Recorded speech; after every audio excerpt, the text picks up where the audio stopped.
for this second last session of the conference, which is on uh, early career researchers in AI.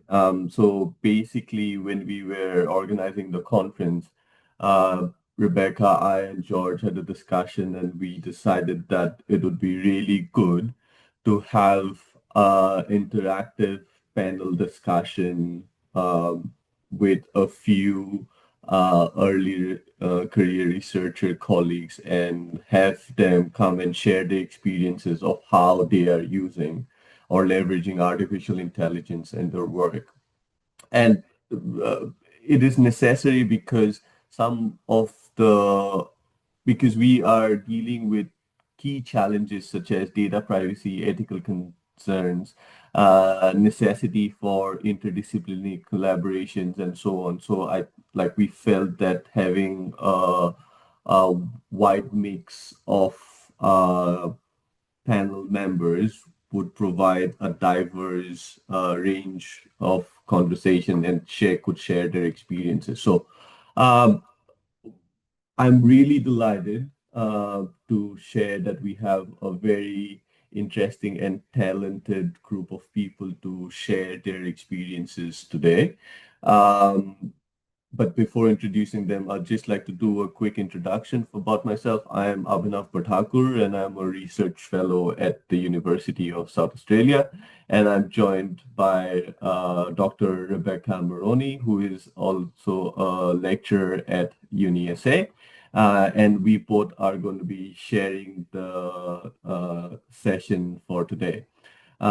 In the panel, we have Conrad, who is a PhD student at the Human Computer Interaction Institute at Carnegie Mellon University. He is a bright upcoming researcher in the space who publishes actively in learning analytics, AIED, and data mining conferences. Then we have Namrata Srivastava, who is a research scientist at Vanderbilt University and has over 6 years of experience in designing novel HCI solutions and applying data mining and machine learning techniques to real-world educational data sets. Third on the panel, we have Elizabeth Cloude, who is an assistant professor at Michigan State University. She completed her PhD from the University of Central Florida, and her primary research interest is in exploring how learners self-regulate their learning processes over time and across context using multimodal and educational technologies. And last but not the least, we have Cati Poulos, who is a PhD student at the University of Minnesota, and also working as an applied scientist at Matter and Space. So thank you all for joining us today. Beck, over to you. Do you want to start with the first question and kick off the session? Amazing. Thanks, Abhinava. And yeah, welcome everybody. Thank you for joining us. So I just want to start by getting a little bit of context and hearing from our panelists a little bit more. But could each of you please briefly share how you are using AI in your research and what motivated you to take that step as an early career researcher? Conrad, you are first on my screen, so I might ask you to kick off, please. Yeah, sure. Thanks so much. And it's a pleasure being here. Really appreciate the invitation. So when it comes to AI, I guess the definitions have become relatively broad. And so the research that I often do is centered around tutoring systems, which can almost be called a good old-fashioned AI that has been developed over almost 30 years, more than 30 years ago, more or less, or has emerged around that time. And I still research today and use as a research vehicle to study learners and how they progress in complex problem-solving tasks, and the data that is generated during these problem-solving processes often used to then fuel AI models and better understand the learning process and improve instruction. But now, what's really the confident step towards more advanced AI use beyond those rule-based systems has been, I guess, generative AI, and kind of the question of how we can integrate knowledge and insights from these good old tools that we know from many meta-analyses have learners into these nascent learning systems that have started to be speculated about, but also increasingly applied in educational practice. So I think that's probably the background there. Thanks, Conrad. And Elizabeth, over to you. So I know that a lot of your research is around self-regulated learning, affect, and learning analytics. Can you please speak to that, and how are you using AI or generative AI in your work? Yeah, I love this question. Really, we're focusing on, is there a way that we can automate the measurement of the learning process by using these LLM conversational interactions, if you will? So we're really trying to look at, can we quantify emotions, largely looking at speech? So this might involve like a student verbalizing, oh, I feel confused, and then we could have the LLM, automatically transcribe that verbalization into maybe a classified label of a learning process of confusion. And then we can also think about adaptive scaffolding as well.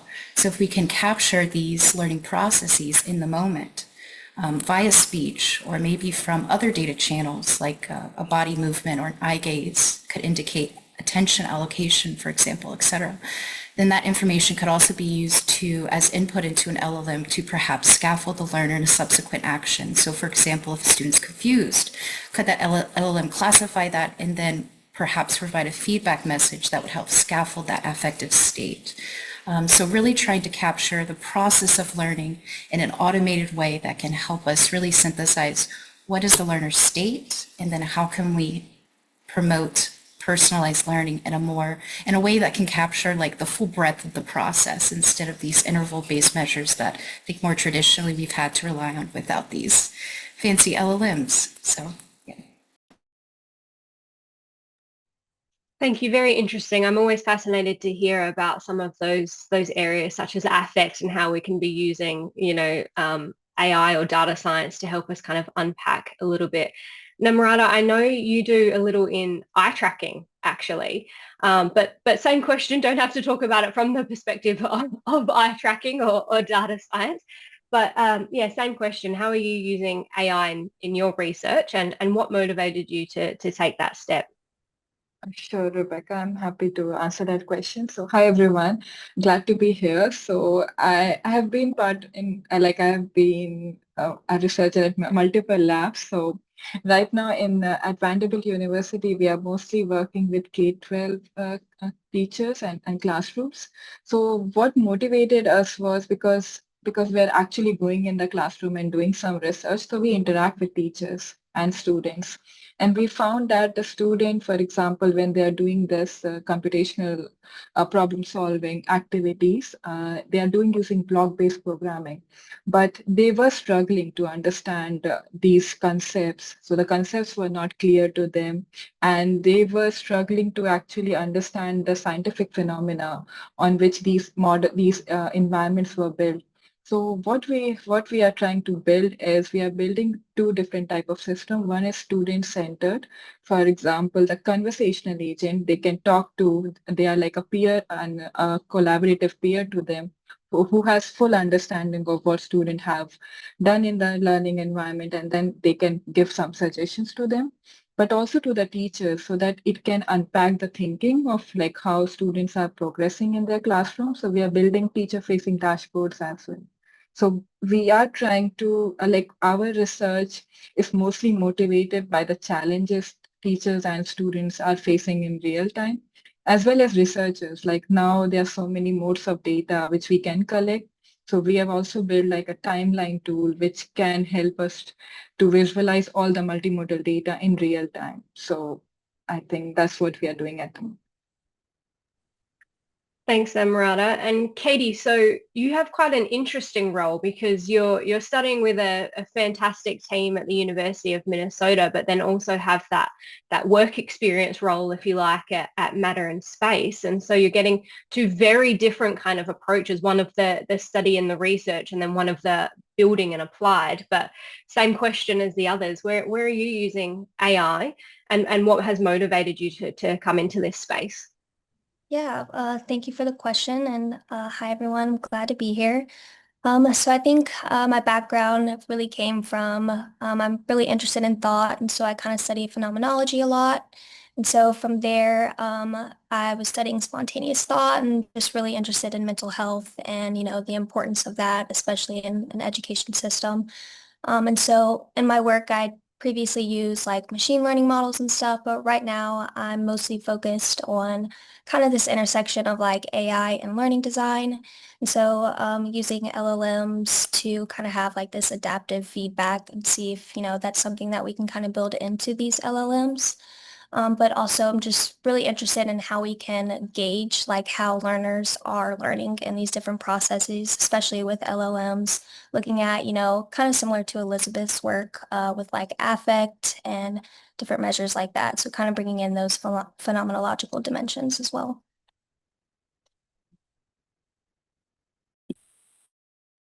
Awesome. Thanks, everybody. Fantastic introductions. I will just say, if anybody has any questions, please pop them in the chat and we will get round to it. But I'll throw it back to you, Abhinava, for the next question.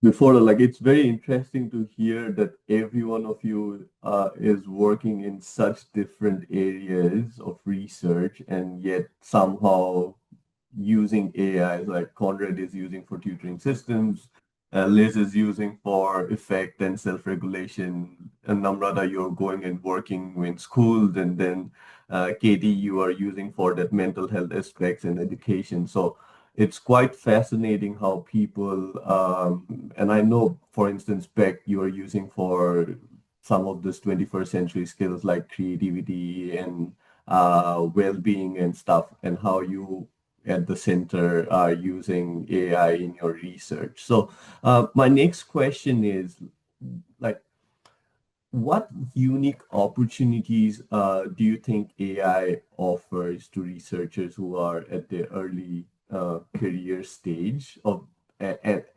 compared to some of the more established academics? Um, we can Yeah, go with maybe. Namrata. Yeah, sure. Yeah. No, like everyone is so silent. So I was like, it's a panelist, so everyone should start speaking. So let me start. So I would definitely say that AI has lowered the barrier to entry. For example, earlier we were scared to try new solutions, but now it has become quite easy from the development point of view that we can easily try new things and we can develop some small prototype and show it to the teachers and then get some feedback. So those type of opportunities, I think it has definitely helped us in progress. But uh, what I think, if we talk in terms of what are the challenges, no, I think the question is about the opportunities. But yeah, let's I think I can give the chance to others to speak.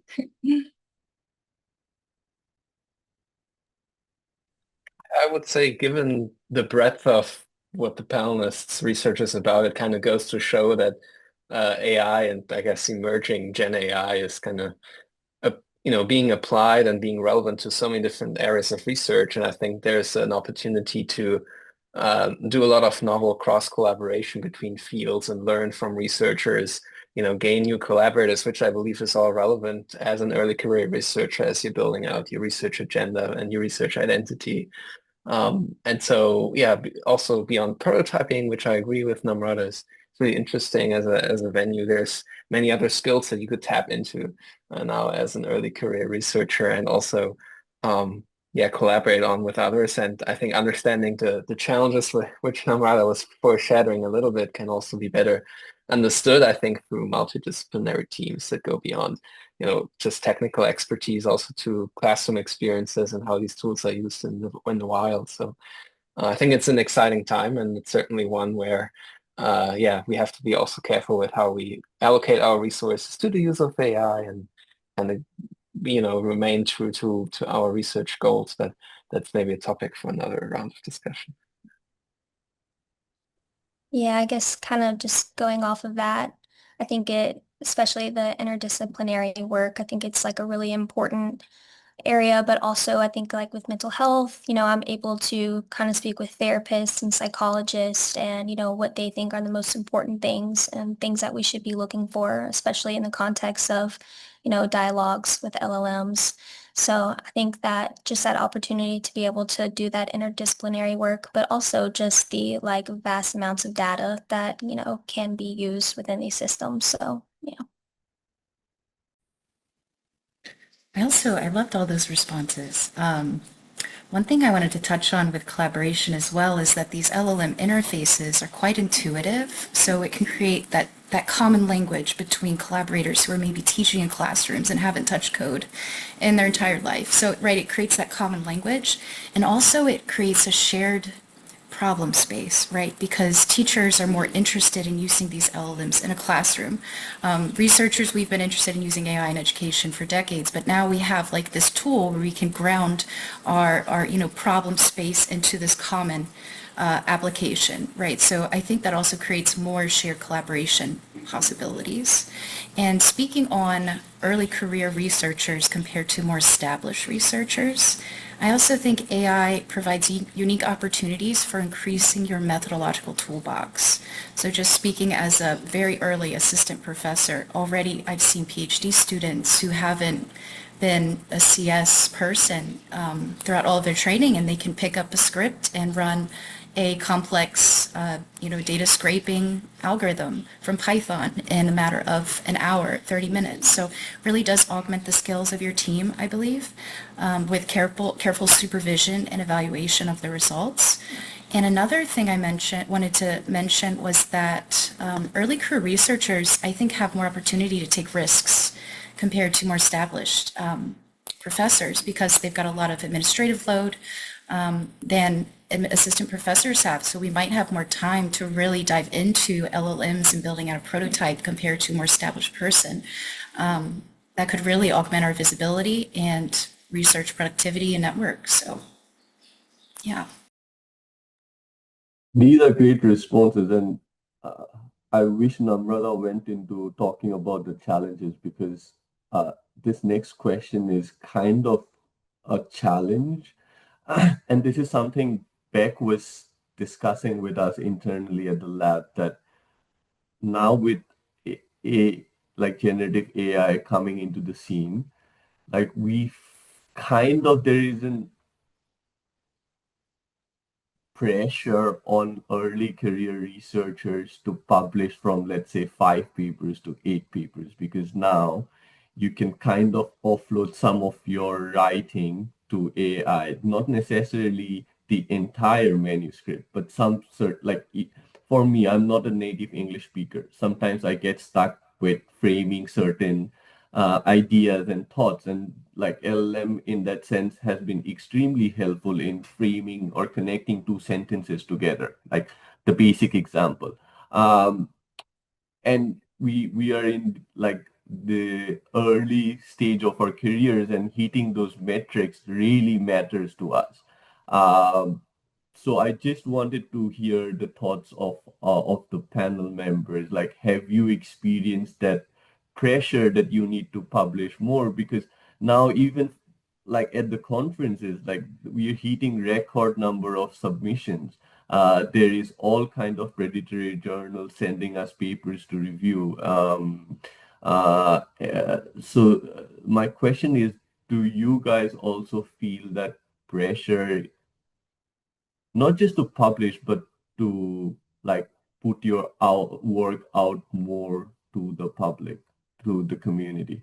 I'm not sure if I'm phrasing the question correctly. Beck, if you want to correct me in phrasing the question, but like, I don't know, your thoughts. Anyone can go, I guess. I guess for me, I haven't necessarily felt like pressured to publish more. I think just like, I don't know, I think maybe we're just so focused on, developing like these systems themselves that I'm not necessarily trying to like get it out there. I really want to make sure that they're well developed and along those lines kind of. But I don't know if anybody else has other thoughts. Yeah, I can add some thoughts there. So I think, as I was telling the opportunities, but I was very excited when all these new tools came up. So as a scientist, I love all the new advancement, but as a researcher, sometimes it becomes quite exhausting because we have to always keep up with the pace. And every time when there are new tools in the market and if you're not aware of those tools, you feel like you're left behind. So uh, writing papers or even doing some research, we have to be always be up to the mark, and we have to, I mean, we have like our goal is to make some significant contribution in the field, but looking at the number of papers which are getting published or which are either getting submitted in a conference, it makes it a little bit scare as well. Like, so because we want to have a good quality of publication, but also being novel in the field. So if we take a lot of time, maybe we get we find that the same idea has been published by someone else. So and I think like considering my certain the position I'm in, I think I have to be very quick in publishing my new ideas. Otherwise, it won't remain novel enough. Right, I also feel that pressure, Namrata, and I will say I've felt a new pressure of really trying to integrate LLMs and AI into my own research as well. Like the grant funding space has changed toward AI. The political movements in the US are focused on AI in education. So it's almost like if you don't go here, will you get tenure? It's almost like the explicit pressure. Yeah. I think before Conrad goes, I think Liz, if you are not doing LLM or your research is not somehow related to LLMs, you are not cool enough. Is that yeah? I can understand. Certainly the message. I'm receiving at least. Yeah. Conrad. Yeah, thanks. Kind of extending on the topic of kind of fields moving very fast. Yeah, I do feel that depending on how you position your work and what you choose to work on, it can feel like you need to get your ideas out there really quickly. I think as a grad student, my recommendation is to try to go for, and I'm not the first one who has said this, I picked this up from someone else, to go for, on one hand, research that's a bit more slow, but also a bit of a moonshot in the sense of there's a contribution there that you wouldn't anticipate, but it's potentially lasting long, and then there's lower hanging fruit, let's say, and my sense is with lower hanging fruit, so things that you can quickly test, quickly apply, and quickly do, and quickly publish on, that these can be exciting papers. They can be cited quite often too, but they run the risk of getting scooped, which is this idea of someone else publishes on it. And so I think as a researcher, you kind of need both. And the pressure I felt at times is to do work that's really impactful, but at the same time, it takes a lot of time to develop the nose and to develop the taste for research that accomplishes this. And my advice would be to try to do both of the best of both worlds. Learn these skills and get yourself out there in terms of the novel work, but not necessarily only do it and don't only choose the quick publications. Which I believe we're all doing. It's more a question of, as a very new grad student, I often see students kind of wanting to prioritize work that they think will quickly be taken up. And I don't always think it's a good idea. And in an environment where things get increasingly published and get record numbers of submissions, I do have a bit of a fear that this type of attitude to research will be increasingly pervasive. But that's maybe my European pessimism speaking. So I think we need also better peer review. It's maybe another whole issue that comes up, but I think as a future advisor, you can set an example, and I think that's all we need to do. I just want to take a couple of points that I think people have made, which are really interesting. I think these conversations are fascinating, but we were talking before about how AI supports like interdisciplinary collaborations, and it's been really able to like speed up that process, and it's kind of lowered the barrier for skill entry, if you like, that Elizabeth, as you said, if you don't have the ability to code, then, and I'm one of those people that, my background's in psychology, but if I have a question now in a data set, then I'm only at the mercy of the quality of my prompt, really. And so I think it's definitely a unique early career researcher pressure to publish or to speed things up because of things like job security and, what are we going to do after PhDs are done. But I don't think it's unique to the field at the moment either. I think a lot of people are kind of feeling that or seeing that increase. You go to schools and teachers are saying they're more tired than ever, or you look at mental health statistics and we see that people en masse are declining in their overall well-being and so forth. So I think there are unique early career researcher pressures, but I think the impact of AI on some of those broader things are definitely there as well. I do want to shift the conversation a little bit just to talk about some of the things that I think are always there and in the background. So that's the ethics and data privacy. So how are you guys kind of navigating that space? And maybe thinking about it in particular from that interdisciplinary perspective where you are working with different teams, with people with different skills that look at things differently. Does anybody have any comments on that?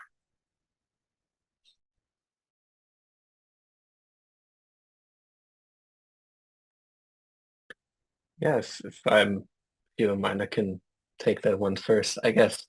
I was just in Switzerland a few days ago, and Switzerland has now developed its very own LLM, which is also available for universities and allows it's unique in that it's fully open source, but also the weights are published and the training data. I think the training data is the thing that's typically not published. And so these can be used by universities to run their own, European standard type of LLM instance to the research.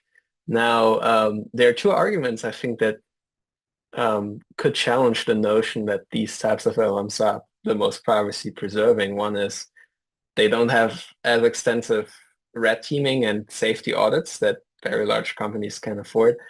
And the other reason is that not all university servers are as secure as production grade company servers. Well, challenges can happen in both cases, but if you have a research lab with small resources, they might not spot the security intrusion as easily. So I think there are it's a very multidimensional problem. I don't think we have best standards or practices, and I'm not sure how quickly the experts that, for example, adjudicate ethics review in universities can catch up with these developments. And there are some papers out there that discuss these issues, but yeah, I try to catch up with the recent standards, but I think it's a quite tough question to take. Yeah.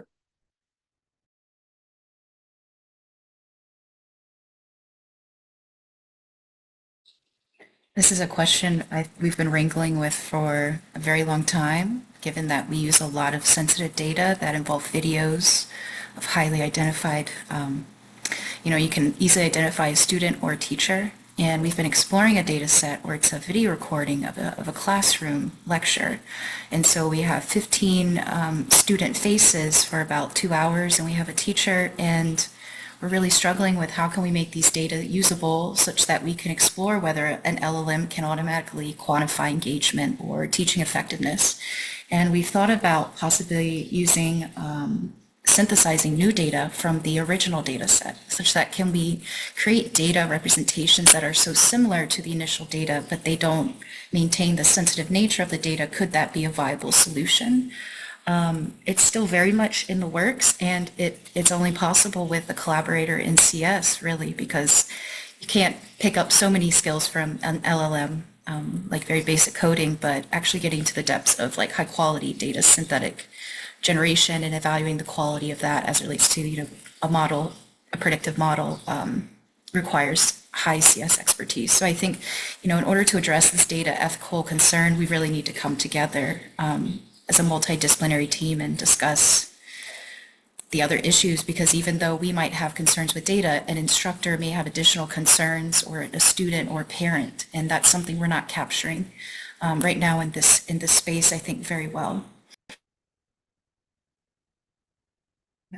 I would like to add something on Elizabeth's point. So Elizabeth, we are also doing some classroom studies, and we are working with middle school or elementary school students. So the data set we have is like an embodied learning classroom where students are trying to embody a scientific phenomena, and we have their video, audio, all the different multimodal data recordings. So we are working, like that data set was collected by our collaborators in another university who are learning scientists.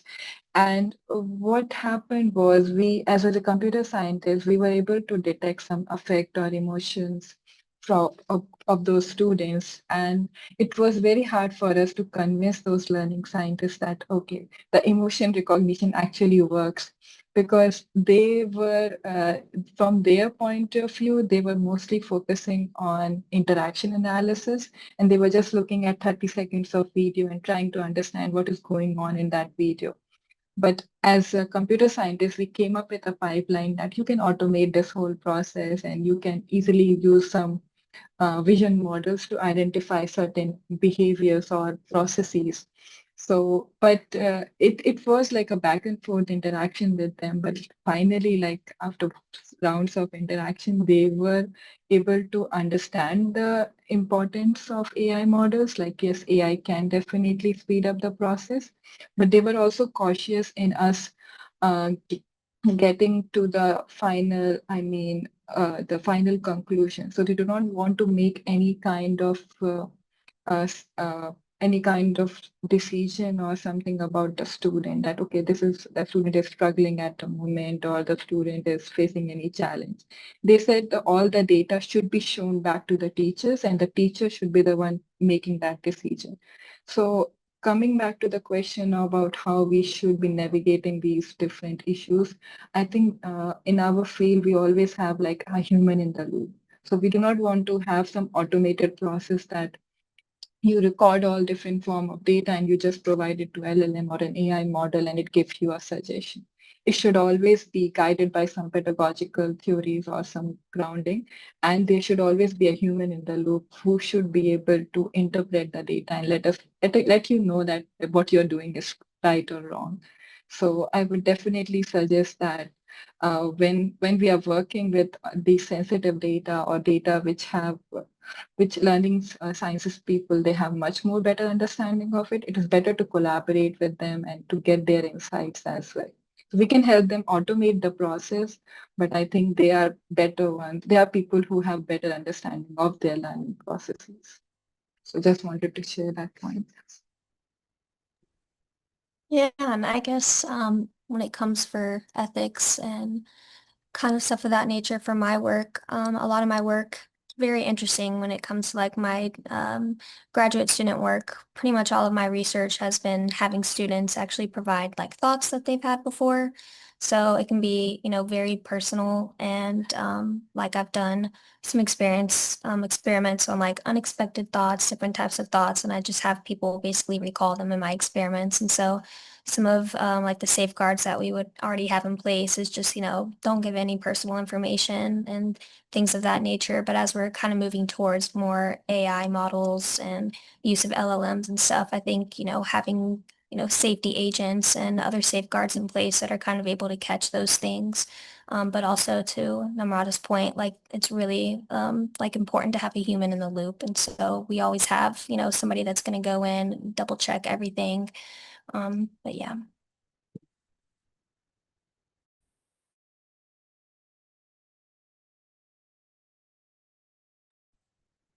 It's really fascinating how like everyone comes from a very different perspective, but like uh, we still want to better serve our teachers and learners and make sure that everything um, i- or the models are as accurate as possible. Um, but like what grapples me often is like how do we ensure the value, like how do we ensure the accuracy of these models, like, or what does accuracy in this context mean? Like that's a very gray line. Like I'm not sure. Like in machine learning, you can say that 80% is good enough accuracy. But what does accuracy of the outputs generated by LLMs mean in this context? And for instance, if the model has some imperfections or is incorrect or producing or when we are using a conversational agent in the classroom and students are interacting with the agent and it gives out something or tells something to the student that it shouldn't, then who is the fall guy here? Is it the instructor who is implementing the chatbot in the classroom? Is it the vendors who are building it, or is it the institution? So just wanted to know your thoughts and from your research perspective, like what does accuracy mean and what happens when these models are not doing the things that they are meant to do?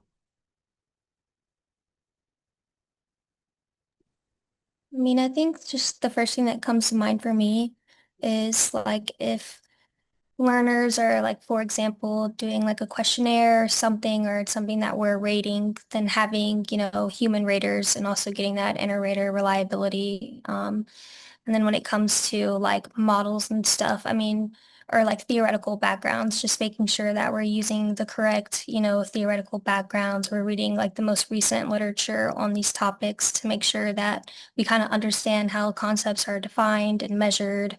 But yeah, definitely kind of like triangulating data to verify it or validate it.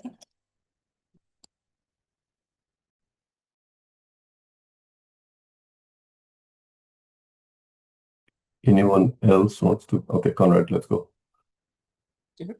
Putting my first and maybe last paper plug of the day.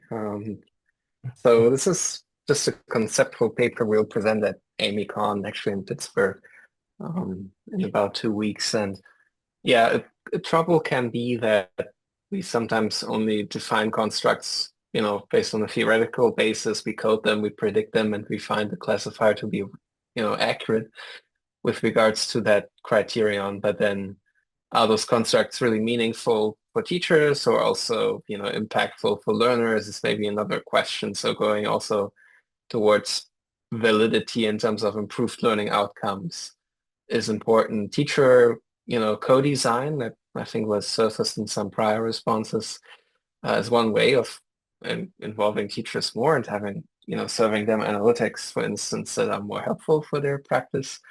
But of course, yeah, there can be unintended consequences. And I think part of the reason why teachers in an earlier response were described as wanting to make the final call and not wanting any, digested decision-making from machines might be because they often, result in things that are suboptimal for learners or maybe not fair and so forth, not transparent. So yeah, I think it's a very important thing we should consider in our work. And it's maybe an opportunity to also work with multidisciplinary teams because this idea of, closed system accuracy is maybe not as pervasive in researchers that have done a lot of classroom work. Right. I will remain fairly broad in that description to not point out any specific community and so on. But yeah, that's probably all I have to say about that. I just wanted to add few experiences we had when we are developing our conversational aging. So what we used to do is we start first of all the way the agent should interact with to understand what is the best way. We have a focus group with students and teachers. So the teachers and students, they try to come up with the design for the agents. And then we have some smaller focus group where the student recently interacted with the agent. And what we realized was sometimes the agent, because we are using a big conceptual map on the back end. For example, there is a knowledge base, and the LLM or the agent also knows about what the students are doing in the environment. So there was a very long prompt which was there on the back end. So what we realized that sometimes these models, they have some technical limitations as well, like the number of tokens or these things. So, and we realized one of the student, they just copy pasted a full, I don't know from where, constitution book in the chat, and then the LLM lost all the context and started giving all the responses. So it was guided not to give any kind of off topic, but once their context window or that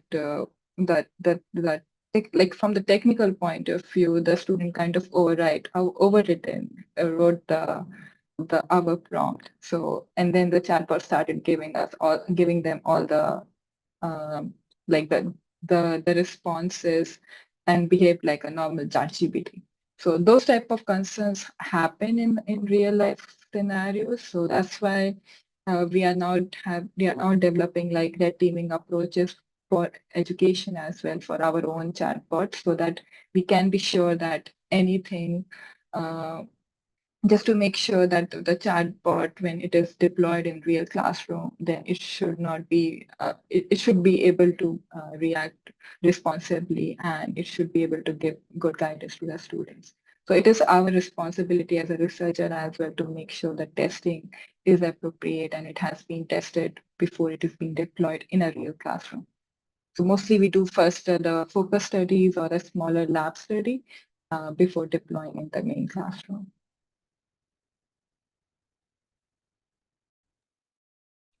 Great. So I just wanted to, because we have spoken about interdisciplinary collaboration a lot, what do we think as early career researchers institutions need to be doing to support us, particularly in that age of AI? Does anybody have any thoughts on that? Yeah, definitely. I think, just this concept of AI literacy and, knowing different terms, knowing, the difference between these different concepts that a lot of people get confused with. But yeah, I think just providing more resources and even opportunities for students to be able to use AI. And I think like right now in the classroom, I think there's kind of just this big worry that AI could, take over. Students don't have agency anymore. But I think really being able to, teach learners how to effectively use it so they aren't just relying on AI could really help our students. And also, I mean, I don't know, I just think like education is changing so much with AI lately. And yeah, I think just being able to have that training to get ahead of any potential like problems is just really important.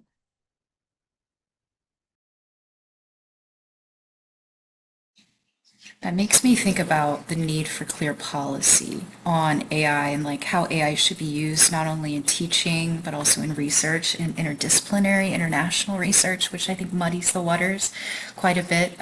Being from the States, I know we have less clear AI regulation than the EU, and that creates a lot of barriers, like what's acceptable, if you're on a similar project, can you use the same techniques that you're using across the border as you are in your own research lab, and how might that influence the results in the publication?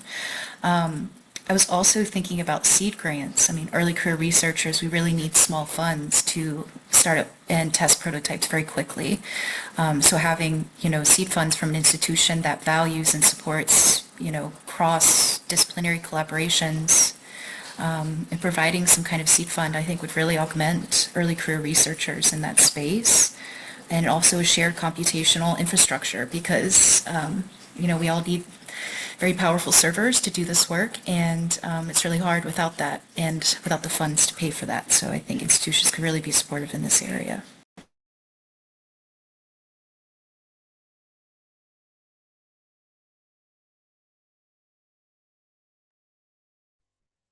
Any other thoughts?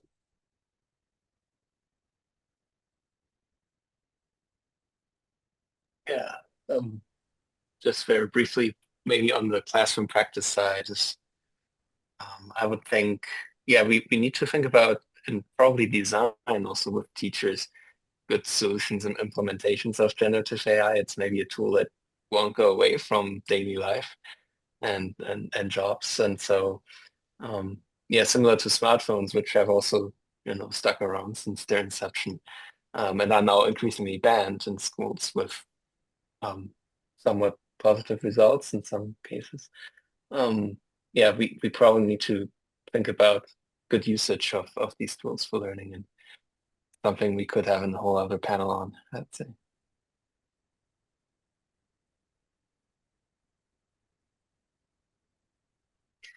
Just want to add like a small, I think if as an advice, if I want to give someone, I think I would say that whenever you're building these tools, I think you should also think about who will be the real users or who will be the end users of your tool. And if possible, you should definitely evaluate the tool with those end users. So if you're building a tool for the students, you should at least try to evaluate or if possible, first of all, co-design with them and then evaluate them with real users. So looking at the synthetic data and all the different data sets which are publicly available, I can easily say that those interactions are quite different than actual real interactions. So in real classroom, every year you will see something new happening in the classroom. So I would definitely say if we are developing these AI tools, we should make sure that we evaluate them in the real context. Thanks, Namrata. That was going to be actually my next question. That, like, as a researcher who is actively engaging in the space of generative AI with different aspects of your work, what is one uh, um, what is one recommendation or one piece of advice that you would give to another ECR who is considering using AI or is currently using AI, but in a very related field or something completely different, or whatever? So what is that one thing that you would like to tell your fellow colleague?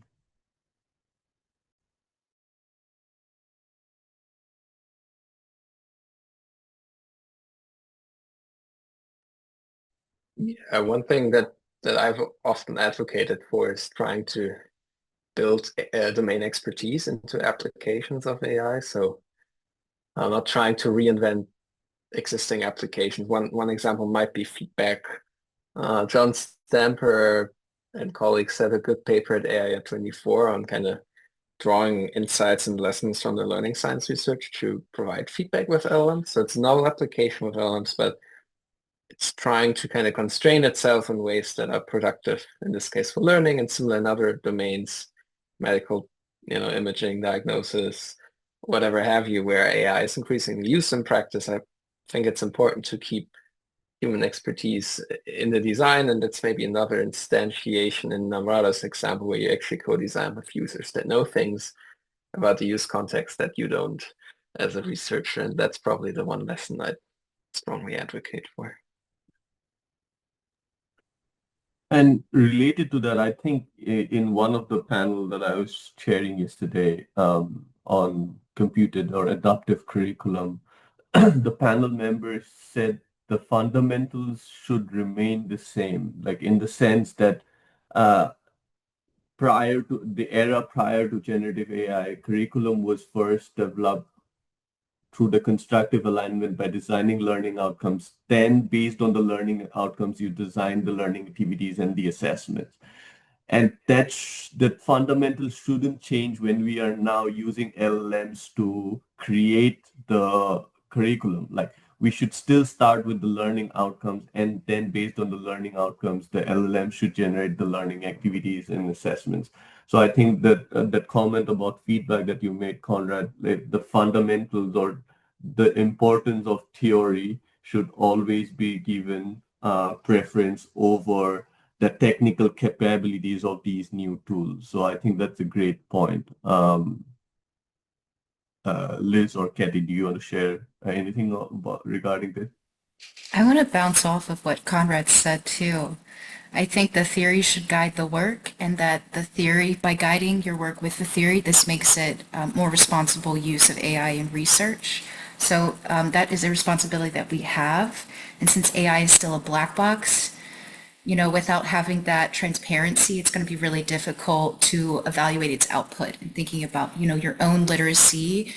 So personally reflecting on, like, are you evaluating the output? Are you systematically checking? Have you explored possibly using a RAG system so you can constrain your LLM around certain knowledge base, et cetera? And so I would definitely think about that deeply if you're thinking about doing this kind of research with LLMs.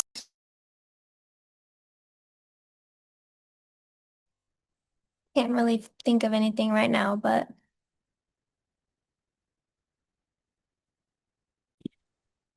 No worries. The last couple of minutes, there have been a few questions that have just popped up in the Hoover chat. I don't really think we have kind of time to address them now, but if our panel members, if you do get a chance to jump into Hoover and maybe just post a response or have a read through of the questions that have just popped up, that would be amazing.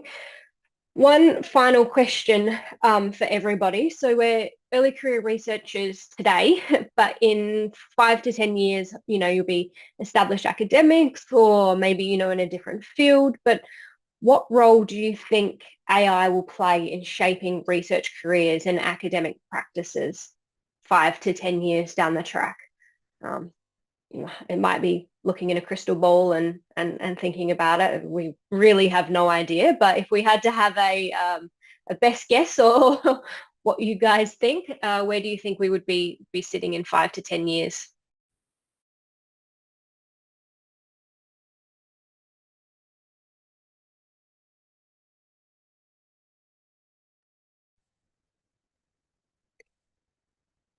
Yeah, I might take the opportunity to shape the discussion a bit about the peer review system that I alluded to earlier, where there's some concerns. I think that we produce too much content, both in terms of submissions as well as reviews that are not genuinely novel or even comprehensible to some experts, but also practitioners. So yeah, I don't want to draw a pessimistic image, but I do wonder how we can, use LLMs and AI maybe in ways that are more productive and less like that. That case of low quality work, low quality reviews, which ultimately harms, I think, our work. So wondering whether any of the other panelists have some thoughts about those issues.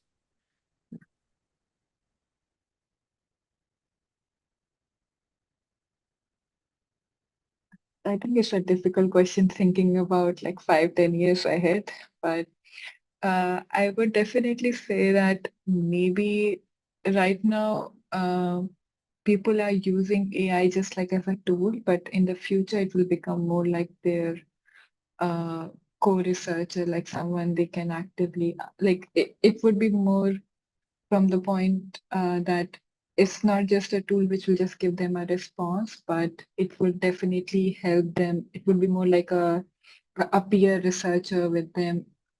We can use it as a peer researcher, which can help them refine their thoughts and then come up with like the idea and then give them more suggestions. So I would say that it will become more part of our daily lives now in next few years. It has become, but I think it will become much more integrated in our daily lives as well as in the schools and all the environments we will be interacting in. yeah, I kind of like hinted at that earlier, but I just can't even, I feel like I tell people all the time, I can't even imagine what education is going to look like just on its own in the next 5 to 10 years with LLMs now. I feel like it's just already changing so much in the system. I mean, I'm still in school and I feel like I'm like already seeing the impacts. So it's a very weird time. I want to also touch on a little bit about what Conrad said too, because I'm a bit worried about not only the quality of papers that are being pushed out given the possible reduction in quality of peer review, but also thinking about how does the LLM shape and influence our own knowledge and internal knowing as scientists, like how we come to discover new knowledge. Is that going to be influenced by an LLM interacting with us and telling us that this is new knowledge or something similar to that effect? So I'm a bit worried about that.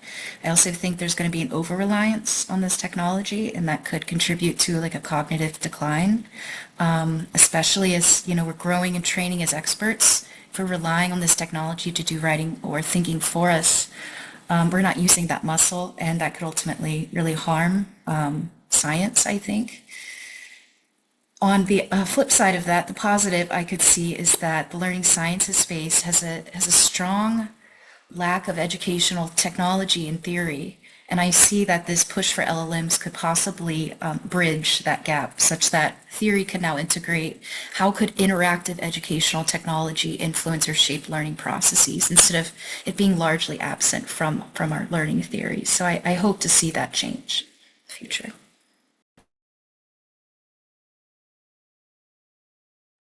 Great. I think we had a very productive discussion, and I'm really thankful to all the panelists for bringing in diverse perspectives and sharing your own experiences with using LLMs in your research. While we have a lot of things to address, I think there is a big promise ahead of us with this new technologies being more and more integrated in our day-to-day lives, not just in education, but with essentially everything we do. I guess thank you everyone for such a meaningful conversation, and also to everyone attending. I know you might be attending at odd hours of the day. Really appreciate you for joining the session, and to Beck for co-chairing the session with me. Thank you all, and hope to see you again at another conference or event. Thank you.